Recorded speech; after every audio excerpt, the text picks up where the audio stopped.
네. 자, 3프로TV의 김한진 이코노미스트 모시고 자세한 시장 흐름과 대응 전략 알아보도록 하겠습니다. 네, 김한진 이코노미스트 스튜디오에 나와 계십니다. 안녕하십니까? 네, 안녕하세요. 네. 자, 이거 아마 시청자 여러분들이 너무 잘 아시지만 그래도 우리 김한진 이코노미스트의 또 해석, 분석, 느낌 이런 것들을 조금 한번 여쭤봐야 될 것 같긴 해요. 예. 41년 만에 최고치 CPI. 네. 8.6%인가요? 네, 네. 네, 깜짝 놀랐습니다. 예. 네. 컨센서스 상단이 8.5%였잖아요. 네, 전월비로 1.0이었지 않습니까? 네네. 근데 그 월가에서 가장 높게 본 사람들이 0.9%였고 네네. 아주 소수였습니다. 네네. 네, 그 상단을 뛰어넘은 거죠. 네. 자, 그러면은 이미 이렇게 됐으니까 뭐 어떻게 보면은 지나간 일 아닌가요? 어떻게 보세요? 뭐 지나간 일이면 좋겠는데 네. 내용을 보니 네. 조금 이 인플레이션이 지속하겠다.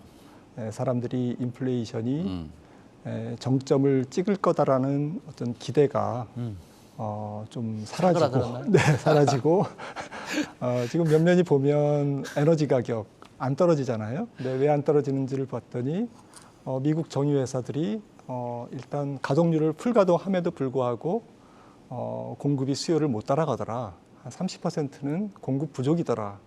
이거는 뭐 조금 더 지속되겠다라는 거고, 국제 유가 뭐 전쟁을 보니까 뭐 그렇게 갑자기 떨어질 가능성은 좀 없어 보인다라는 거고, 음식료, 푸드죠. 이쪽이 뭐 14% 정도 올랐는데. 이 부분도 가을에 가면서 에그플레이션이 진정될까 뭐 이런 걸 생각하면 조금 답답하거든요. 또 주거비 예. 뭐 이런 것도 그렇고요. 네.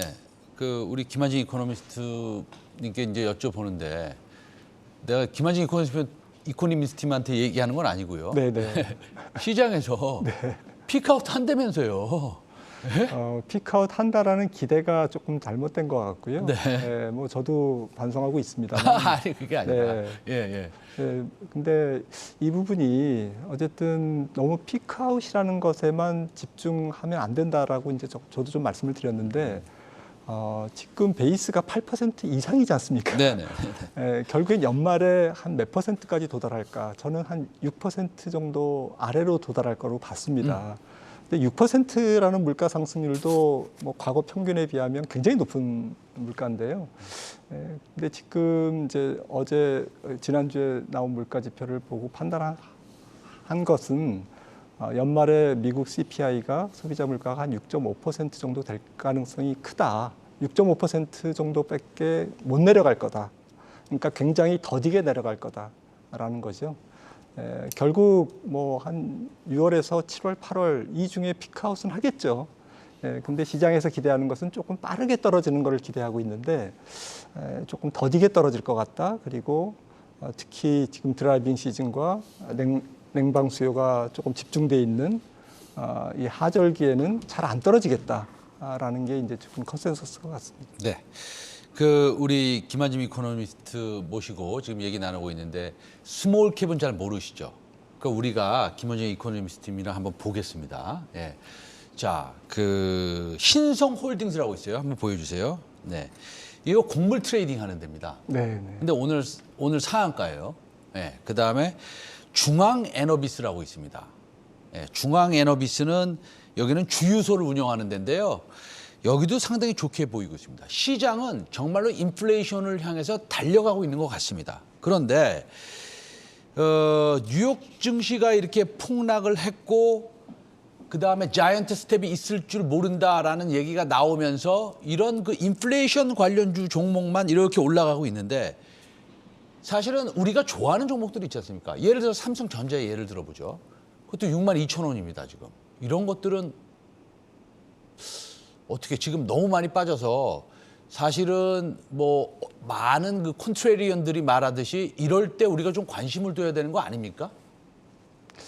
뭐 이게 투자자에 따라 다르겠죠. 네네. 뭐 장기 투자도 계시고 네. 뭐 아주 초단기 투자자도 네네. 계신데 장기 투자자 입장에서는 저는 이제 뭐 결론적으로 말씀드리면 네. 뭐 국내 증시나 해외 증시나 추가 상승이 남아 있다라고 생각을 합니다. 근데 그 추가 상승 폭이 과거처럼 뭐 시스템적 위기, 금융위기 혹은 닷컴 버블 이런 때처럼 고점 대비 40% 이상이 빠지는 이제 그러한 조금 역대급 어떤 경기 침체, 역대급 금융 위기적 그러한 주가 폭락은 아닐지라도 지금 경기 침체가 곧 조금 올 가능성이 있고 또 물가가 잘 안 떨어지다 보니까 이러한 경기 침체의 진입 시점이 조금 앞당겨질 수는 있다라는 측면에서 당장 지금 2분기 실적 시즌 그리고 6월에 이어서 7월에 금리 인상, 7월에는 저는 자이언트 스텝으로 갈 것 같거든요. 이제 그런 부분들, 이러한 불확실성에 따른 주가의 텐트럼, 주가의 어떤 부담스러운 어떤 울퉁불퉁한 움직임은 남아있기 때문에 저점을 잡으려고 노력하는 시기에 이어야 되지, 이게 저점을 찍었다, 무조건 이제 반대 방향으로 가야지 라는 쪽으로 너무 적극적인 투자 전략을 구사하는 것은 아직은 조금 시기상조다.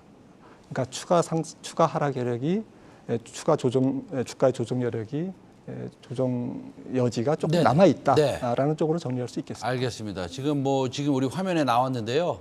인버스 같은 것들이 상승하고 있고, 그다음에 뭐 물가 관련, 인플레이션 관련된 뭐 생필식품이라든지 아까 말씀하신 뭐 신성홀딩스라든지 아니면은 뭐 제지주라든지 이런 것들이 지금 계속 올라오고 있는데, 지금 말씀하셨는데 우리 김한진 이코노미스트님은 자, 그러면 7월 달 가면 또 0.75%를 올리는 자이언트 스텝까지 밟을 것이다 라고 말씀하셨는데, 그러면은 앞으로 지수 발작 아니면 주가 발작이라고 하는 거, 이런 것들이 한 번 정도는 더 남았다, 이렇게 우리가 가정을 조금 마음속에 좀 이렇게 좀 담아둬야 됩니까? 아니면 네, 저는 뭐 S&P 기준으로 네. 지금 뭐 3,900 있지만 뭐 한 3,600선 정도, 그러니까 한 6, 7% 정도는 뭐 하락 위험이 남아 있다라는 것이고요.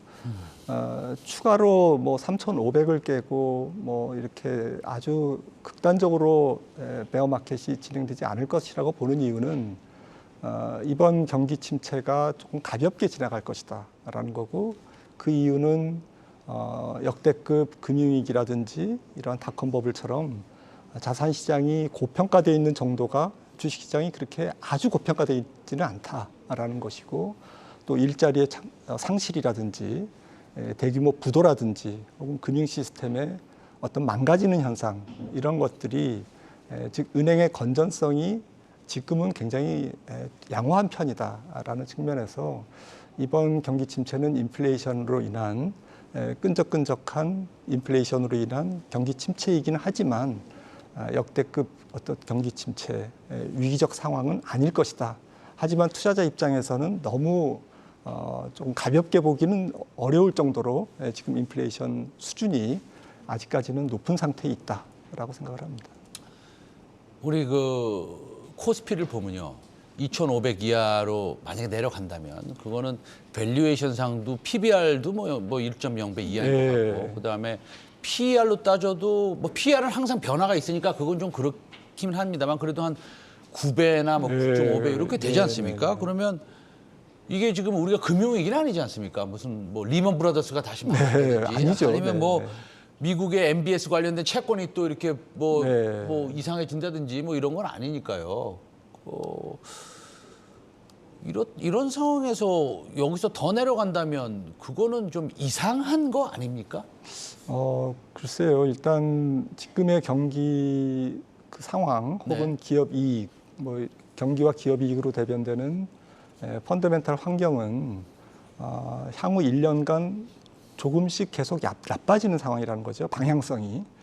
그렇기 때문에 주가가 주가가 아주 비싸지 않음에도 불구하고 여기서 다 털고 V자 반등이라든지 어떤 추세적인 반등을 연출하기에는 조금 쉽지 않은 상태.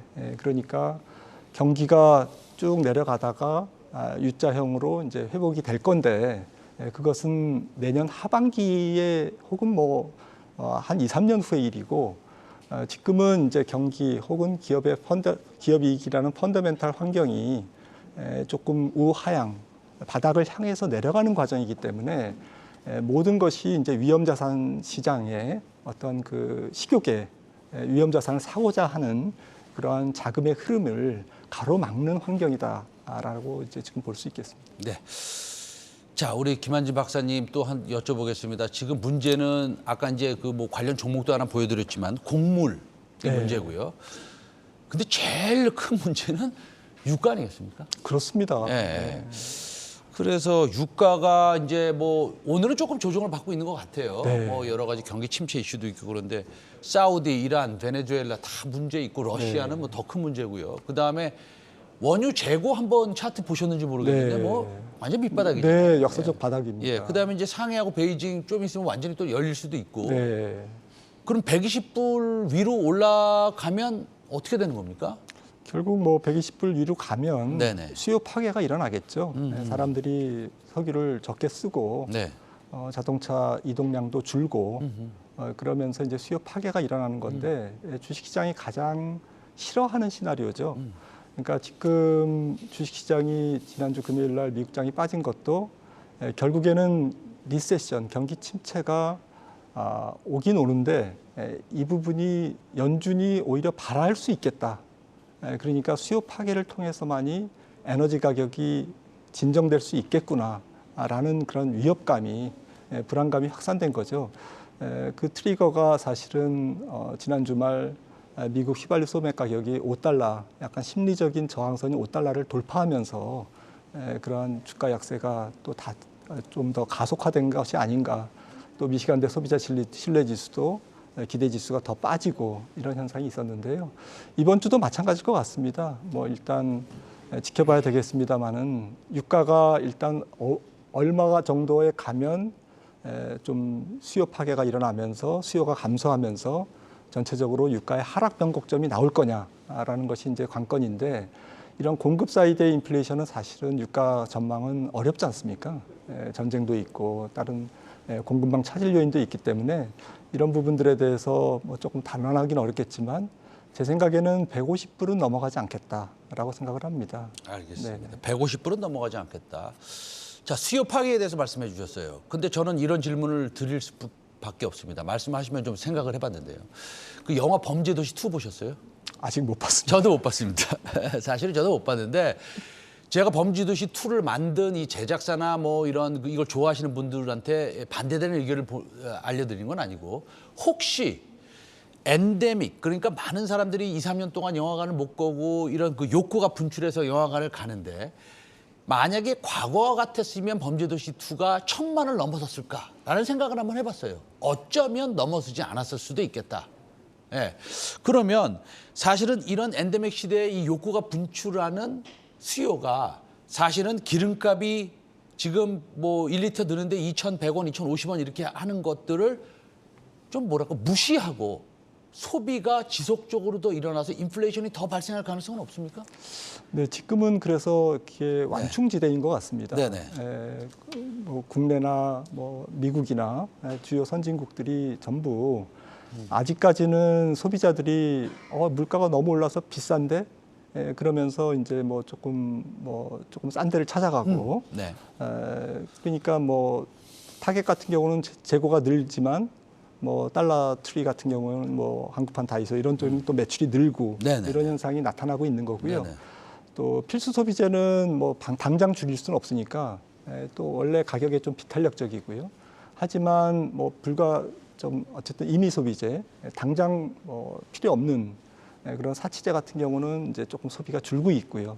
이렇게 소비자들이 높은 인플레이션에 적응해 나가는 단계인데 지금 저희가 주목하는 미국의 상황은 너무 고용 시장이 타이트하다라는 것이죠.